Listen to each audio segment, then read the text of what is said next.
하나님 말씀 보셨습니다. 하나님 말씀 마태복음 11장 28절 말씀 보셨습니다. 하나님 말씀은 마태복음 11장 28절 말씀, 신약성경 제 성경으로는 18페이지입니다. 신약성경 18페이지 마태복음 11장 28절 말씀 찾으셨으면 우리 다 같이 한 목소리로 봉독하겠습니다. 시작. 수고하고 무거운 짐진 자들아 다 내게로 오라. 내가 너희를 쉬게 하리라. 아멘. 이 시간은 용어 정리 5번째 강의가 되겠습니다. 안식이라는 제목으로 하나님 말씀 증거하도록 하겠습니다. 안식. 육신의 한계를 가지고 있는 인간에게는 쉼이 필요합니다. 쉼은 사실은 재창조를 위해서 필요하기도 합니다. 그래서 우리는 재창조, 그러니까 이 쉼이라는 개념은 사실은 레크레이션이라고 하는 말로도 사실 사용하지 않습니까? 그래서 그 레크레이션 했을 때 레크레이션이 무슨 얘기죠? 리크리에이션이죠. 리크리에이션, 재창조입니다. 이 쉼이라고 하는 것은 사실은 재창조를 위해서 필요한 것입니다. 그러니까 이 쉼이라고 하는 것이 재창조와 관련해서 필요하다고 했을 때는 이 쉼이 또한 그 이전의 창조와 관련을 맺고 있다는 것을 의미합니다. 그러니까 여러분, 이 쉼이라고 하는 것의 의미는 어디서 그 의미가 나오냐면 사실은 노동에서 나오는 것입니다. 노동이 없는 사람에게 쉼은 의미가 없습니다. 이 쉼은 또 다른 노동을 위한 이 준비로서 필요한 것일 뿐만 아니라 이 쉼은 노동 이후의 쉼을 필요로 하기 때문에 그렇습니다. 쉼이란 힘겨운 노동이 있을 때 그 가치와 의미를 갖게 됩니다. 쉼이 없는 노동이 고통인 것처럼 노동이 없는 쉼은 또한 고통입니다. 여러분, 일 안 하고 10년 동안 놀기만 하라 그래도 그 못할 노릇입니다. 이 쉼이라고 하는 것은 노동 속에서 그 가치를 부여받고 그 노동 속에서 의미를 부여받습니다. 제가 여러분한테 그런 말씀드리지 않습니까? 저는 천국 빨리 갔으면 좋겠다고요. 왜요? 이 땅에서 죽도록 충성하면서 힘들도록 충성하고 난 다음에 쉬고 싶은 거예요. 우리에게 있어서 천국은 그런 개념이어야 되거든요. 이 땅에서 죽도록 충성을 한 다음에 이제 세상 떠날 때 나 이제 쉬러 간다. 근데 이 땅에서 맨날 육신적인 즐거움으로 놀러 다니고 다 놀러 다니고 하나님 영광하고 아무 상관없이 내 육신의 욕망대로 살다가 쉬러 간다? 어디 가서 쉬는 거예요? 여기서 이미 쉴 거 다 쉬었는데. 그렇잖아요. 쉼이라고 하는 그 장소는 노동한 자들에게 부여되어지는 특권입니다. 우리는 천국을 자꾸 이상하게 생각하죠. 이 땅에서도 놀고 천국 가서도 놀고 뭐 인생은 무슨 노는 인생으로 자꾸 생각하는 경향이 있어요. 아니에요. 쉼이라고 하는 것은 항상 이 노동을 전제로 한 개념이에요. 노동이 없으면 사실은 쉼이라는 개념은 나올 수가 없습니다. 사람이 일을 하지 않고 쉬기만 한다면 그 쉼은 노동보다 더 큰 노동이 될 뿐, 더 큰 고통이 될 뿐입니다. 왜냐하면 인간은 인생의 의미를 사실은 쉼에서 얻질 않습니다. 노동에서 인생의 의미를 얻게 됩니다. 여러분, 놀기만 하면 좋을 것 같죠? 근데 놀기만 하는 사람들의 특징이 뭔지 아십니까? 인생의 방향이 없습니다. 인생의 의미를 깨닫지 못합니다. 그냥 맨날 놀긴 노는데 허무한 거예요. 허무한 거예요. 근데 우리가 어떤 노동에 집중하고 있고 분명한 목표를 향해서 끊임없이 내가 노력하고 있을 때 힘든데 사는 것 같은 거예요. 힘든데 뭔가 인생의 의미가 있다는 걸 느끼게 되는 거죠. 그래서 노동은 그 자체가 거룩합니다. 우리는 간혹 가다가 노동이라고 하는 것이 저주라고 생각하는데 노동 저주 아닙니다. 우리가 창조될 때서부터 하나님께서 아담과 하와를 창조할 때서부터 아담과 하와에게 부여된 건 노동입니다. 어떤 노동이죠? 에덴 동산을 경작하는 노동이에요. 노동 자체는 저주의 결과가 아니에요. 저주의 산물이 아니죠. 문제는 노동 이후에 쉼이 없다는 것이 그것이 저주죠. 그것이 저주입니다. 쉼이 가지고 있는 이런 특징을 염두에 둘 때 쉼은 고된 노동을 전제라는 표현임을 알 수 있습니다. 예수님도 말씀하시기를 오늘 본문에서 뭐라고 말씀하시죠? 수고하고 무거운 짐진 자들아 다 나에게로 오라. 내가 너희를 쉬게 하리라. 어떤 사람에게 쉬게 한다고 얘기합니까? 어떤 사람 보고 오라고 얘기합니까? 노동하는 사람이요. 수고하고 무거운 짐진 자들이에요. 수고하고 무거운 짐진 자들, 다시 얘기한다면 고된 노동의 수고와 무거운 짐으로 인한 고통을 받는 사람들, 그런 사람들을 오라고 얘기하죠. 굉장히 제한적인 선택입니다. 제한 선택, 그렇죠? 제한적인 부르심입니다. 아무나 오라고 얘기하지 않습니다. 수고하고 무거운 짐진 자들을 제한으로 얘기해서 그들은 나에게로 오라 내가 그들을 쉬게 하리라 라고 말씀하고 계십니다. 이런 예수님의 어법은 복음서에서도 자주 사용되는 어법입니다. 예를 들어서 건강한 자에게는 의원이 쓸데없고 병든 자에게라야 쓸데있느니라. 나는 의인을 부르러 온 것이 아니요 죄인을 부르러 왔노라. 그렇죠? 누구만 부르러 오셨다고요? 의사를 필요로 하는 사람들을 위해서 내가 왔다. 또 나는 의인을 부르러 온 것이 아니요 죄인을 부르러 왔노라. 어떤 사람을 부르러 왔다고요? 내가 죄인이라는 것을 자각하고 내가 예수 그리스도의 은혜로 의롭게 되기를 열망하는 사람을 위해서 예수님이 오셨다는 거예요. 모든 인류를 위해서 오신 것이 아니에요. 모든 배부른 사람들을 위해서 오신 것이 아니에요. 정말 필요로 하는 사람. 그렇죠? 여러분 사실 그것이 모든 개념이거든요. 모든 개념. 의사는 자신이 심각한 질병에 빠진 사람이라고 인정하는 사람들에게 그 가치를 인정받습니다. 그렇죠? 여러분 저라고 하는 목사는 누구에게 그 가치를 인정받나요? 진짜 하나님 말씀대로 살기를 원하고 진짜 진리를 듣기 원하고 바른 설교 듣기 원한다. 그런 사람 위해서 저는 제가 존재한다고 생각을 해요.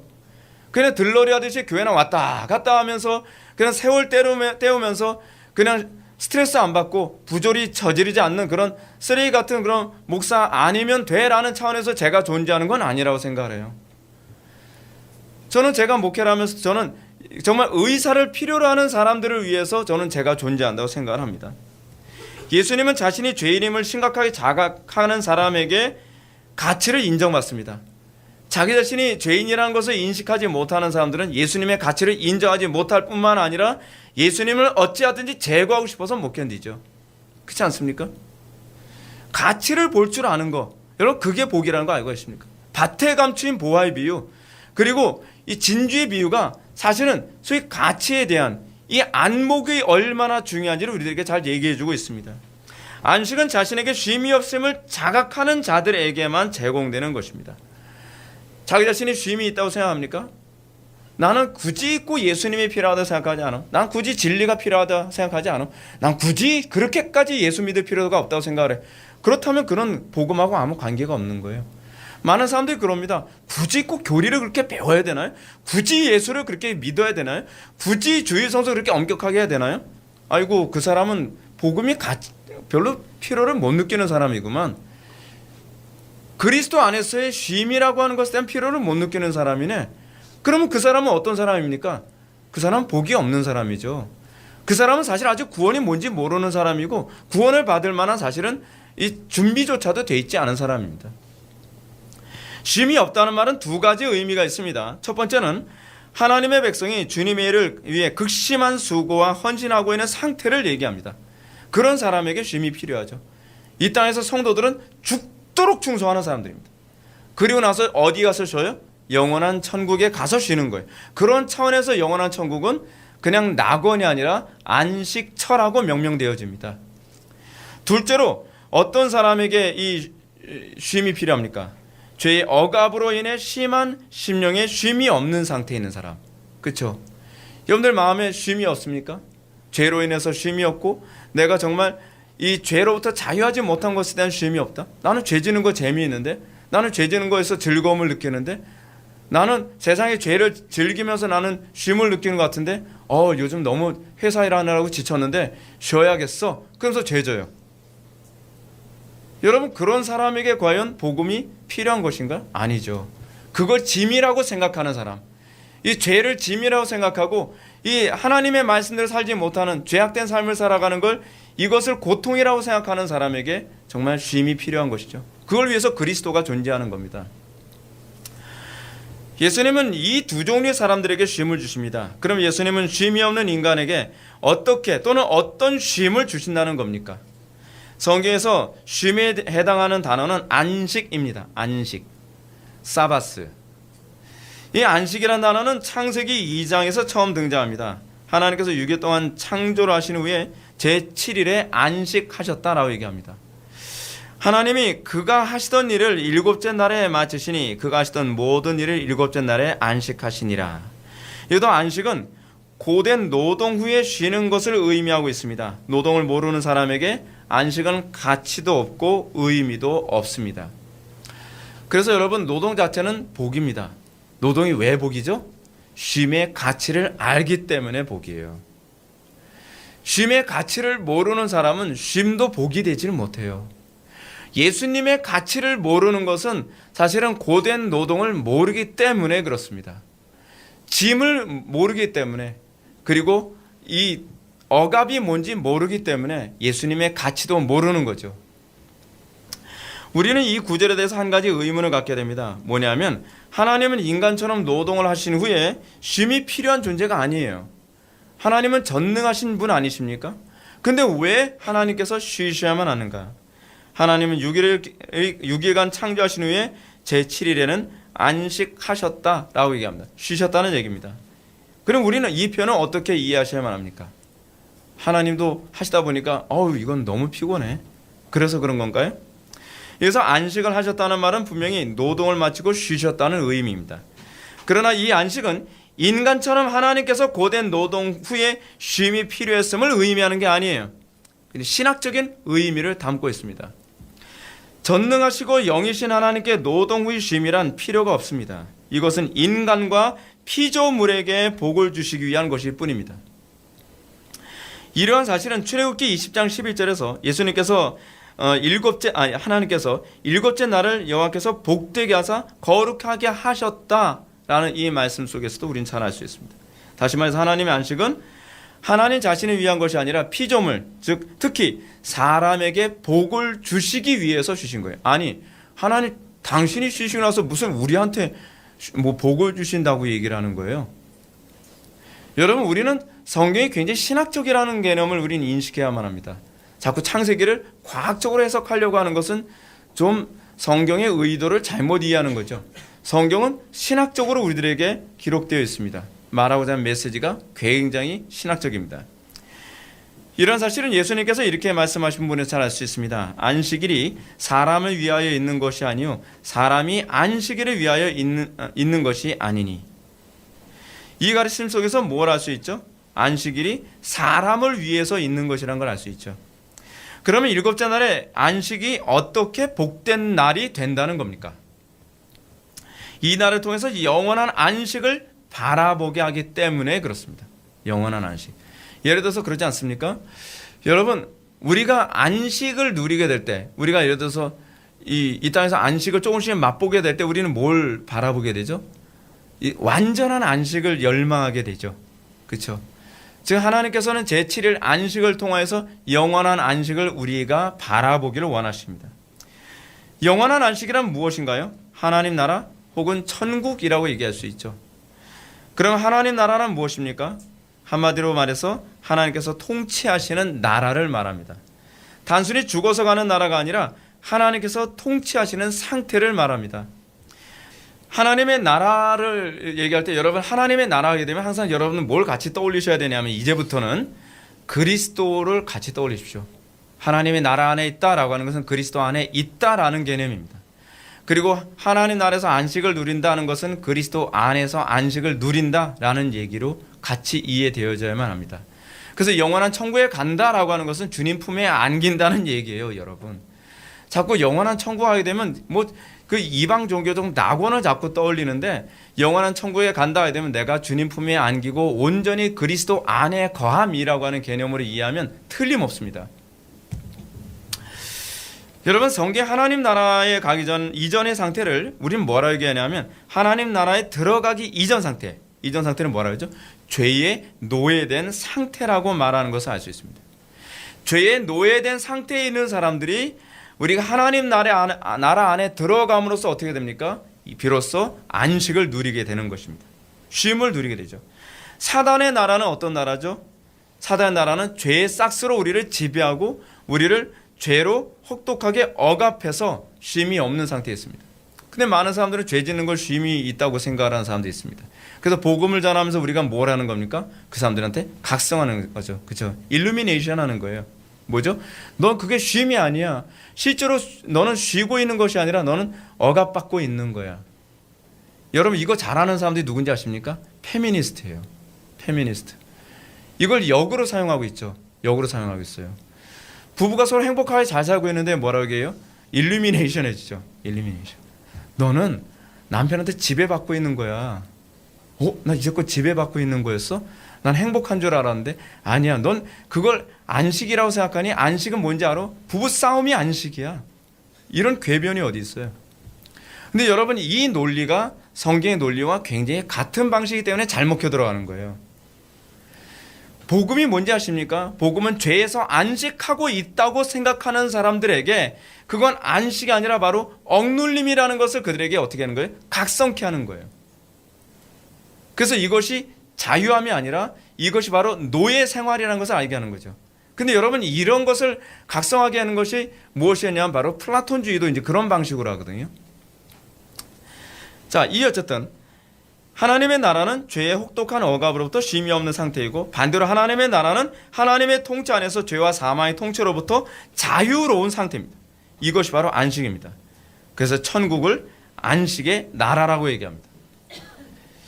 그러므로 하나님께서 제7일에 자기 일을 쉬신 것처럼 예수 그리스도로 말미암아 하나님의 안식에 들어간 사람은 자기 일을 쉬게 된다고 얘기합니다. 하나님이 자기의 일을 쉬신 것처럼 우리도 자기의 일을 쉬는 거예요. 이게 바로 우리에게 보여주신 예표죠. 여러분, 여러분들이 죄된 일 그거 계속 부여잡고 있을 때 안식이 없잖아요. 근데 비로소 우리가 그리스도 안에서 내 일을 쉬고 내가 하나님의 영광을 위해서 살 때에 거기서 기쁨과 행복과 제가 노동이 가져다주는 의미가 뭐랬죠? 내가 존재하는 이유를 그때 알아가요. 여러분 욕심대로 살고 여러분들의 탐욕대로 살고 여러분들의 육신의 욕망대로 살면서 어떻습니까? 내가 왜 살아가야 되는지에 대한 인생의 방향성과 목적의식이 있어집니까? 아니면 점점 사라집니까? 내 존재가 점점 없어지고 있다는 걸 알게 돼요. 허물을 느끼잖아요. 허물을요. 근데 내가 왜 사는가, 내가 왜 존재하는가는 어떨 때 비로소 알게 되냐면 하나님께 집중할 때 비로소 내가 존재한다는 것을 실감하게 돼요. 실존주의가 왜 나온지를 아세요? 내 존재를 실감하지 못해서 그래요. 근데 내 존재를 왜 실감하지 못하느냐? 하나님의 영광을 위하여 살지 않기 때문에 내 존재를 실감하지 못하는 겁니다. 내 존재를 실감하는 유일한 방법은 하나님의 영광을 위해서 죽도록 충성하는 겁니다. 나를 위해서 죽도록 충성하던 그 열정을 하나님께로 돌리는 거예요. 그럼 자기 일이 뭡니까? 하나님께서는 자기 일을 쉬는 것을 창조행위라고 말합니다.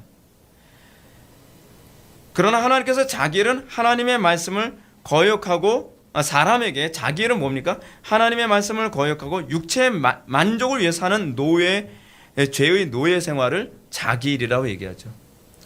죄의 노예 가운데 사는 사람은 안식이 없습니다. 그 속에 천국의 기쁨이 없다는 얘기입니다.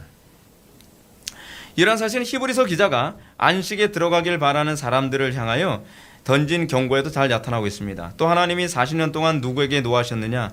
그들의 시체가 광야에 엎드러진 범죄한 자들에게 아니냐? 또 하나님이 누구에게 맹세하사 그의 안식에 들어오지 못하려 하셨느냐? 곧 순종하지 아니하던 자에게가 아니냐? 이러보건대 그들이 믿지 아니함으로 능히 들어가지 못한 것이라. 이것은 아담과 하와가 에덴 동산이라고 하는 안식처에서 추방된 이유와 그대로 일치합니다. 안식처에서 추방된 이유가 무엇입니까? 아담과 하와가 에덴이라는 안식처에서 추방된 이유는 하나님을 믿지 않고 불순종했기 때문에 그렇습니다. 불순종했더니 오히려 안식이 없어졌어요. 사단은 뭐라 했죠? 너 그렇게 하면 안식할 거야? 라고 거짓말했는데 실제로 안식이 없어지죠. 사단이 그렇게 하와에게 마치 일루미네이션 하는 것처럼 무슨 조명해 주는 것처럼 그렇게 얘기해서 마치 이 공산주의자들이라든지 그렇지 않으면 여성 해방 운동가들이 얘기하는 것처럼 페미니스트들이 얘기하는 것처럼 얘기했더니 진짜 정작 가지고 있었던 안식을 잃어버리고 말았죠. 그것이 하와에게 나타났던 현상이에요. 그러면 안식 혹은 안식일이란 과연 구체적으로 무엇을 말하는 것이겠습니까? 안식은 하나님과 온전한 연합 상태를 얘기합니다. 안식이라는 단어를 우리는 자꾸 쉬는 것 그렇게 이해를 하는데 더 명확한 이해는 무엇이냐면 그리스도와 연합된 상태를 얘기합니다. 안식일은 하나님과 연합한 삶을 사는 날을 말해요. 이것은 더 이상 죄의 지배를 받지 않는 자유의 삶을 말합니다. 진리를 할지니 진리가 너희를 자유롭게 할지니라. 그렇지 않습니까? 진리는 바로 하나님이시죠. 진리는 곧 그리스도시죠. 내가 곧 길이요 진리. 그 진리신 그리스도를 알 때에, 그리스도와 연합할 때에 어떻게 해요? 자유롭게 되는 거예요. 그렇습니다. 안식이란 죄와 육체의 지배로부터 해방된 상태를 말합니다. 그렇다면 안식이란 말은 영생과 또한 같은 의미로도 납득될 수 있는 부분입니다. 왜냐하면 영생이란 우리가 흔히 이해하는 것처럼 영원히 사는 것을 말하는 것이 아니라, 물론 영원히 사는 것을 포함하지만 하나님의 말씀을 온전히 따르는 삶을 의미하기 때문에 그렇습니다. 그게 안식이에요. 그리스도와 연합하여 사는 그 삶이 영생이에요. 우리는 자꾸 영생을 그리스도와 관계없이 이해를 하죠. 그건 이방 종교에서 생각하는 영생입니다. 그래서 예수님께서 뭐라 말씀하셨죠? 나는 그의 명령이 영생인 줄 아노라. 하나님의 명령이 그 자체가 영생이라는 거예요. 우리는 이제 안식이라는 단어가 하나님과 갈등이 없는 상태를 말해준다는 점을 알 수 있습니다. 실제로 구약 율법에서 요구하는 안식의 준수의 명령은 하나님과 갈등하지 않고 하나님의 명령을 즐거워하는 사람만이 하나님의 백성임을 예표하는 거예요. 그게 안식이에요. 안식이라는 것은 그걸 예표하는 거예요. 누가 그 안식에 들어갔다는 거예요? 하나님과 갈등하지 않고 하나님과 함께하는 걸 좋아하는 사람이 안식 가운데 들어간다는 걸 예표하는 겁니다. 따라서 성경은 하나님과 갈등하는 상태를 안식이 없다고 말하며 그 안식 없음의 절정을 뭐라 그래요? 지옥이라고 그러죠. 하나님 말씀은 항상 부담스러워요. 하나님의 명령이 항상 그 거북스러워요. 항상 갈등해요. 마음속에 항상 말씀과 갈등해요. 그럼 그 사람의 갈 곳은 지옥밖에 없다는 거예요. 얼마나 강하게 갈등했냐는 별로 중요한 문제가 아니에요. 내가 하나님을 사랑하지 않았고 내가 하나님과 올바른 관계에 있지 않다고 한다면, 내가 하나님과 이 갈등이 끝난 종식된 상태에 있지 않다고 한다면 그냥 그런 사람이 가는 곳을 안식 없는 상태로서의 지옥이란 그거예요. 안식 없음의 절정이에요. 열매죠. 그래서 이 요한계시록 보면 이렇게 기록하고 있습니다. 그 고난의 연기가 세세토록 올라가리로다. 짐승과 그의 우상에게 경배하고 그의 이름 표를 받는 자는 누구든지 밤낮 쉼을 얻지 못하리라 하더라. 지옥은 어떤 식으로 개념하죠? 밤낮 쉼이 없음. 네, 안식이 없는 거죠. 그러나 안식은 단순히 하나님과 갈등이 없는 상태만을 말하지 않습니다. 이것은 소극적인 표현이고요. 적극적인 표현은 하나님과 뜨겁게 사랑하는 상태가 바로 안식하는 상태입니다. 하나님을 뜨겁게 사랑하는 것으로 인해 갈등이 없어지는 거예요. 그렇죠? 뜨겁게 사랑하지 않으면서 갈등이 없다. 이거는 같이 공존할 수 있는 개념이 아니에요. 이렇게 하나님을 사랑하는 태도를 우리는 뭐라고 얘기하냐면 율법이라고 얘기합니다. 율법은 구원을 위한 의무 조항이 아닙니다. 예수님께서 가르치신 것처럼 율법의 대강령은 하나님 사랑, 이웃 사랑이에요. 사랑 안에 율법이 온전한 준수가 있고 율법이 온전한 준수 안에 안식이 있습니다. 하나님을 사랑하지 않으면서 안식을 추구한다? 하나님을 사랑하지 않으면서 영원한 안식처에 갈 수 있다고 확신한다? 그건 어디서 나온 확신이에요 도대체? 우리가 영원한 안식처인 천국에 갈 수 있는 확신은 하나님을 사랑하는 것에서 나오는 확신이에요. 율법의 준수는 억압이 아닙니다.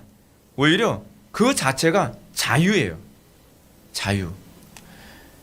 오히려 우리가 율법을 지키지 못하는 것이 억압이고 율법을 지키지 못하는 상태가 노예된 상태죠. 그래서 이미 플라톤의 개념에서도 그대로 나오는 개념이에요. 안식의 문제에서 우리가 분명히 기억해야 될 것이 있습니다. 이것은 안식일의 주인이 주님이시라는 사실입니다. 예수님이 바로 안식일의 주인이라는 것이죠. 인자는 안식일의 주인이니라 하시니라.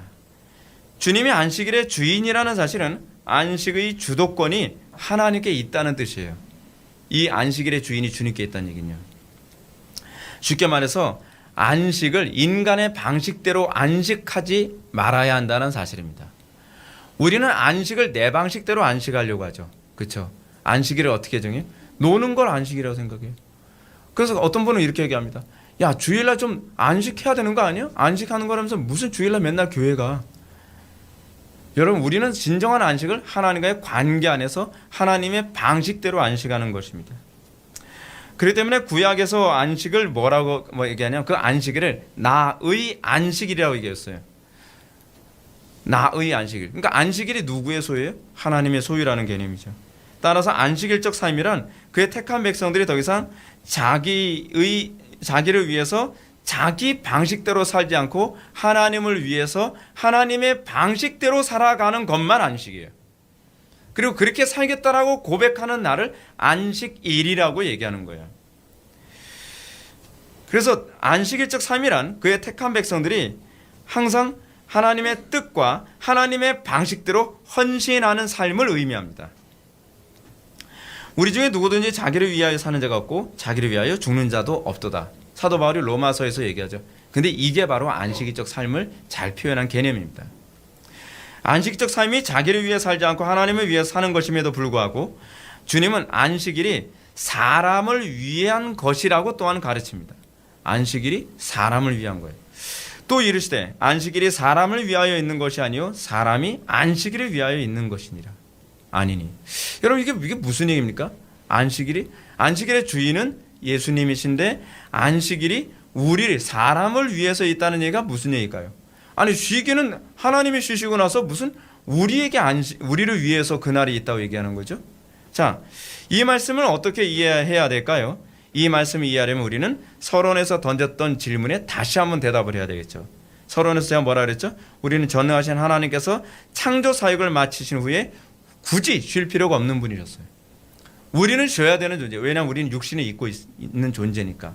저는 그렇게 생각합니다. 우리가 영혼만 가지고 있다면 우리는 노동 때문에 쉬어야 될 필요는 없을 거라고 생각합니다.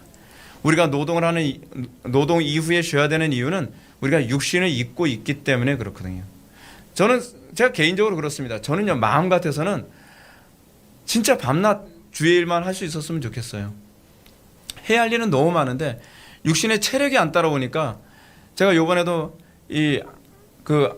안양대 신대원에서 이 성경 공부 모임을 또 갔는데 되게 갈등을 했어요. 왜냐하면 제 육신이 따라오질 않으니까. 근데 제 마음은 해야 된다는 생각이 너무 점점 강하게 오는 거예요. 그래서 이 육신만 없으면 얼마나 좋을까. 하나님이란 존재가 그렇죠. 하나님이란 존재는 영이시기 때문에 그분은 지치거나 피곤해하거나 곤비찬해한다고 이미 성경이 얘기하고 있습니다. 근데 왜 하나님께서 제7일에 쉬셨다고 했을까요? 예수님의 말씀은 이 이유를 잘 설명해 줍니다. 제7일에 쉬신 이유는 바로 사람을 위해서라는 겁니다. 사람을 위해서. 그러면 왜 안식일이 사람을 위한 날인지 질문을 던지게 됩니다. 표면적으로 보면 안식일은 타락한 인간의 입장에서 보면 숨이 막히는 날이죠. 6일 동안은 너희들이 열심히 일할진데 성경은 얼마나 우리에게 성실함을 요구하는지 몰라요? 6일 동안은 열심히 일할진데 제7일은 뭐예요? 안식할지니라. 안식한다고 해서 그냥 탱자탱자 노는 날이 아니죠. 제7일은 뭐 하는 거예요? 하나님을 위해서만 살지니라. 제7일은 오로지 하나님을 위해서만 사는 날이에요. 그래서 안식일은 오히려 피곤한 날처럼 여겨질 수 있죠. 안식일 날은 내가 하고 싶은 날은 못해요. 내가 나를 위해서 불을 피우다든지 나를 위해서 논다든지 그런 건 절대 금지. 오로지 허용된 것은 하나님을 위해서 사는 것만 허용되어지는 날이에요. 근데 어떻게 그것이 우리에게 안식이 될 수 있죠? 안식일은 자기를 위해 살지 않고 오로지 하나님을 위해서만 살아야 되는 날인데 어떻게 안식일이 사람을 위한 날이 될 수 있느냐 말이에요. 이 질문에 대한 대답은 하나님과 관계를 회복한 사람들에게만 납득이 돼요. 하나님과 관계를 회복한 사람은 어떻게 해요? 하나님을 위해서만 산다는 것이 얼마나 좋은데 거기서 안식을 하는 거죠. 오히려 우리에게 여러분 죄를 짓는 일에 힘쓰라고 해야 되면 우리는 거기서 안식 못해요. 우리는 마음 같아서는 하나님을 위해서만 365일 계속 살고 싶은데 우리는 이 땅에서 육신이 있고 이 땅에서 먹고 살아야 되니까 직장생활하고 사회생활하고 막 그러면서 하나님을 위해서만 살지 못하는 것 때문에 우리는 안식 못하잖아요. 여러분 이게 정상적인 그리스도인들의 마인드예요. 우리는 그래야 돼요. 우리는요. 그것이 정상적이죠. 우리가 이 하나님과의 관계를 회복했다고 한다면 안식일이야말로 가장 쉬는 날이죠. 안식일은 가장 쉬는 날이에요. 왜냐하면 안식일적 삶이란 하나님과 사랑하는 삶을 말하는 거거든요. 하나님과 사랑만 해. 다른 건 필요 없어. 그리고 하나님과 사랑하는 삶 안에서는 그냥 양식도 다 공급해줘. 그래서 이스라엘 백성들이 그 광야에서 생활하면서 어떻게 해요? 안식일 날은 하나님을 위해서만 살도록 하기 위해서 만나도 굳이 그 주스러 가지 않아도 돼요. 그냥 하나님과의 관계에만 집중하면 되는 거예요. 얼마나 행복합니까? 마치 이건 이거와 같아요. 사랑하는 사람이 서로 아끼고 사랑하면서 둘이 그냥 행복하게 살기만 하라고 해보십시오. 고생입니까? 아니죠. 아니죠. 그 시간은 상대방을 위한 삶이면서 동시에 자신을 위한 삶인 것과 같습니다. 사랑하는 사람이 서로가 서로를 위해서 자기의 시간을 양보하는 거고, 서로가 서로를 위해서 자기의 모든 것을 양보하면서 서로가 서로를 위해서 살아감으로써 그날은 사실은 많은 에너지를 필요로 하지만 결코 노동이 아니라 그건 쉼이죠. 여러분, 애인 만나러 가는 날이 노동이라고 생각해 보십시오. 그건 사랑이 아니죠. 그렇죠? 애인 만나는 시간이 자기에겐 쉼이라고 생각해 보십시오. 그러니까 여러분, 직장 생활 끝나고 나서도 그 피곤해 죽겠는데 시간 많아서 애인하고 시간 딱 맞춰서 또 나가는 이유가 뭐예요? 또 노동이야. 그러면 여러분, 우리는 그런 생활을 못하죠. 하나님과 우리의 관계로서의 이 안식일적 삶이란 기쁨이거든요. 쉼이거든요. 하나님을 사랑하지 않는 사람들에게는 어떻습니까? 안식일적 삶은 사랑하지 않는 대상을 향해 억지로 자기를 희생하고 사랑을 강요받는 날처럼 여겨지니까, 그러니까 안식일이 싫은 거예요. 하나님 위해서 내가 헌신하기 쉽지 않은데 안식일날 그걸 강요받고 있거든요. 그러니 그 사람에게 안식일이 얼마나 싫겠어요. 그렇지 않습니까? 분명한 사실은 이 안식일적 삶이 영원한 안식을 미리 바라보고 맛보게 한다는 점입니다. 따라서 영원한 천국의 삶을 살게 되는 사람은 이 땅에서 완전하지 않지만 이미 시작된 안식을 맛보게 된 사람들입니다. 예수님은 공생의 기간 동안에 하나님과 갈등하던 세리와 창기들이 하나님과 더 이상 갈등하지 않고 회개한 그 상태를 뭐라 얘기하냐면 그들은 이미 하나님 나라에 먼저 들어가고 있다라고 그렇게 얘기하고 있습니다. 예수님은 세리 삭개오의 회개를 보시고, 회개를 다른 말로 우리는 안식이라고 우리 이제 이해합시다. 그가 회개하는 모습을 보시고 이 사람도 아브라함의 자손이니라 라고 이렇게 선언하셨습니다. 이와 반대로 히브리서 기자는 영원한 안식에 들어가기에 소망하는 사람들을 향해서 하나님의 명령을 듣고 그 마음을 강팍해 하지 말라라고 경고하고 있습니다. 이렇게 말합니다. 성경에 일렀을 때 오늘 너희가 그의 음성을 듣거든 경노하게 하시던 것 같이 너희 마음을 완고하게 하지 말라 했으니 듣고 경노하게 하시던 자가 누구냐? 모세를 따라 애굽에서 나온 모든 사람이 아니냐? 또 하나님이 40년 동안 누구에게 노하셨느냐? 그들의 시체가 광야에 엎드러진 범죄한 자들에게서가 아니냐? 또 하나님이 누구에게 맹세하사 그의 안식에 들어오지 못하려 하셨느냐? 곧 순종하지 아니하던 자들에게가 아니냐. 이러보건대 그들이 믿지 아니함으로 능히 들어가지 못한 것이라. 같은 말 3번 반복한 겁니다. 사실은요. 어떤 사람이 안식에 들어가지 못하느냐를 여러 번 계속 반복해서 얘기한 거예요. 능히 순종하지 않고 믿지 않고 순종하지 아니함으로 들어가지 못한 거예요. 그래서 그들은 안식이 없죠. 안식이 없는 이유가 뭐예요? 하나님을 사랑하지 않기 때문이에요. 히브리서 기자의 말을 잘 묵상해 보면 영원한 안식에 들어가기 소망하는 사람이라면 그는 마음을 완고하게 하지 말아야만 합니다. 하나님을 사랑해야 되고 그 사랑 안에 거할 때라야만 그는 안식이 무엇인지 알게 됩니다. 히브리서 기자는 순종하지 아니하던 자들이라는 표현으로 마음을 완고하게 하는 상태가 무엇인지를 가르치고 다른 말로 믿지 아니함이라고 표현합니다. 이게 사실 같은 말을 3번 반복한 것이에요. 강조죠. 이 강조법은 사실은 항상 어떤 개념을 더 선명하게 하기 위한 강조법이기도 해요. 안식이란 무엇인가를 정리해 봅시다. 안식이란 하나님과 더 이상 갈등하지 않고 하나님과 연합한 삶을 말합니다. 안식은 항상 하나님의 말씀에 대한 반응과 관련을 맺습니다. 하나님의 명령을 듣고 마음을 강팍하게 하는 것, 죄와 육체의 소욕에 끌려 하나님의 말씀을 무시해버리고 내 육체의 소욕을 따라가는 것이 사실은 안식 없는 삶을 의미합니다. 이렇게 하나님의 명령을 거부하고 마음을 강팍하게 하는 것, 그리고 육체의 소욕에 이끌려 사는 상태를 안식으로 느끼는 사람들은 사실은 영원한 안식이 무엇인지 모르는 것입니다. 자꾸 이런 사람들 중에 구원확신이 있다고 자꾸 박박 우겨대는 사람이 있는데 전 그런 사람들의 구원확신 믿질 않아요. 저는요. 모름지기 신자는 자신이 죄와 사망의 권세 안에 있는 것을 수고하고 무거운 짐으로 여기는 상태인 사람들의 모임입니다. 그것이 신자입니다. 그들은 죄 지는 것을 기뻐하지 않습니다. 죄 지는 것이 짐으로 여겨지고 하나님을 멀리하는 것이 고통으로 여겨진 사람들입니다. 그것이 신자입니다. 그들은 이 짐을 그리스도 안에서 벗게 된 사람들입니다. 소극적으로 자기 중심적 삶을 포기한 사람들이고 적극적으로는 하나님을 뜨겁게 사랑하고 이웃을 뜨겁게 사랑하게 된 사람들입니다. 이 안에서 안식을 누리게 되는 것입니다. 그러나 이 안식이 이 땅에서는 온전하지 못합니다. 부분적으로는 안식하지만 여전히 수고함과 무거운 짐으로 억눌림을 경험합니다. 거듭나긴 했으나 그의 음성 앞에서는 마음이 강팍하게 될 때가 많습니다. 그래서 영원한 안식에 들어가기를 그들은 열망합니다. 그들은 열망하는 이유는 더욱더 주님을 온전히 사랑하지 못한 것에서 나오는 열망입니다. 성도의 안식은 주님의 재림과 동시에 완성을 경험하게 될 것입니다. 이 말은 예수님께서 내 아버지께서 이제까지 일하시니 나도 일한다 라고 하신 말씀과 관련을 맺고 있습니다. 태초의 6일 창조는 보기 좋도록 완성되었습니다. 그러나 인간의 타락으로 말미암아 하나님의 일하심이 아직 끝나지 않았습니다. 그죠? 그래서 예수님은 아직 제7일의 안식을 누릴 상황이 아니라고 얘기합니다. 아버지께서 여전히 창조 활동을 계속 하고 계신다는 것입니다. 하나님의 일하심은 궁극적으로 인류 구속의 완성이 이루어질 때까지 쉬지 않으실 것입니다. 이것은 그리스도 안에서 창조가 아직 완성되지 않았다는 뜻이기도 합니다. 이것을 우리는 재창조라고 말합니다. 이 재창조는 종말에 새하늘과 새 땅으로 완성될 것입니다. 그렇게 되면 비로소 제7일이 완전한 안식이 도래하게 될 것입니다. 흥미로운 점은 이 재창조 사역에 교회가 부름받았다는 사실입니다.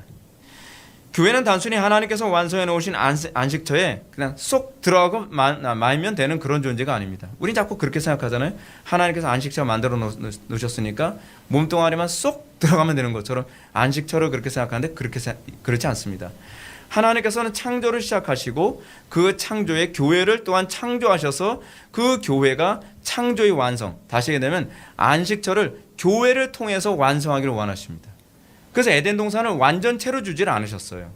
에덴 동산을 어떻게 하셨죠? 하나님께서 에덴 동산은 안식처거든요. 근데 하나님께서 아담과 하와에게 에덴 동산 그 안식처를 너희들이 완성하라. 그리고 너희들이 거기서 살 것이다. 너희 삶의 터전이 될 것이다 라고 얘기하신 거거든요. 새하늘과 새 땅은 우리들에게 그걸 잘 보여주고 있습니다. 하나님께서는 우리가 이 안식처를 재창조하는 사역에 우리가 쓰임받고 그리고 우리가 거기서 살도록 하시는 것입니다.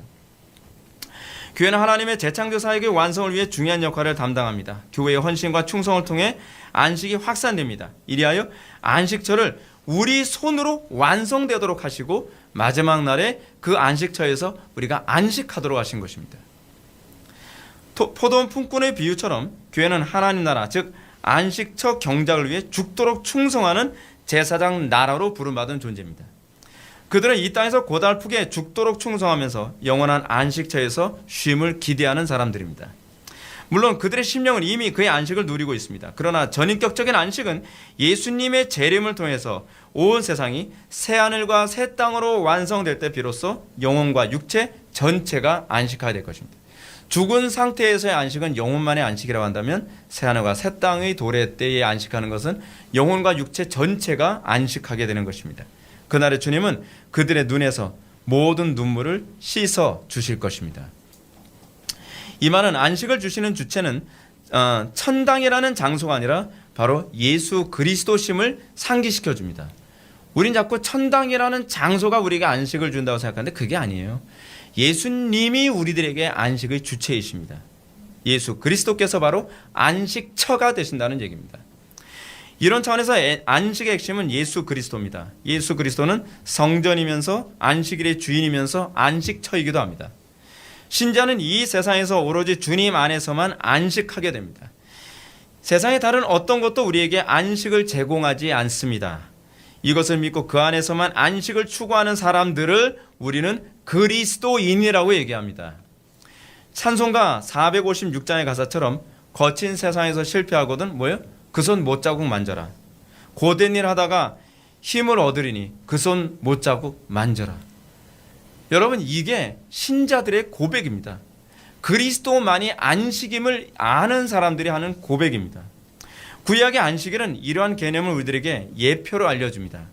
이 정신은 망각한 형식적 안식의 준수는 아무 의미가 없습니다. 여러분 우리는 이 정신을 망각하고서 안식의 준수만 자꾸 얘기하지 않습니까? 우리 안식일에 준수해야 돼. 아니면 일요일을 주일로 준수해야 돼. 껍데기 가지고 싸움박질하고 있어요. 그게 중요한 게 아니에요. 중요한 건 뭐죠? 본질입니다. 그리스도입니다. 신약 시대부터 주일 성수도 이 정신이 망각된 상태에서는 아무 의미가 없었습니다. 토요일을 안식일로 지켜야 하는가, 일요일을 주일로 성수하는 것이 옳은가에 관한 문제는 사실은 큰 의미가 없습니다. 이건 칼빈도 한 얘기입니다. 칼빈도 굳이 꼭 일요일이나 토요일이나는 중요한 문제가 아니라고 얘기합니다.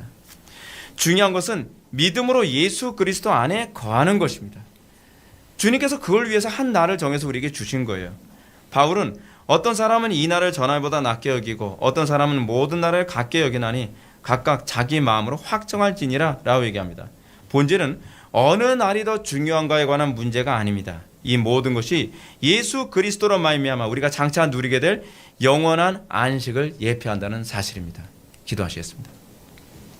사랑이 많으신 하나님, 우리가 삶 속에서 거친 세상에서 우리가 실패할 때에 그 선 못자국을 만지게 하여 주시고 그리스도만이 우리의 유일한 안식이며 안식처됨을 고백하고 날마다 주님과 동행하며 주님을 기쁘시게 해드리며 주님과 사랑하는 삶을 살아가는 것이 우리의 안식임을 날마다 깨달아 알게 하여 주옵소서.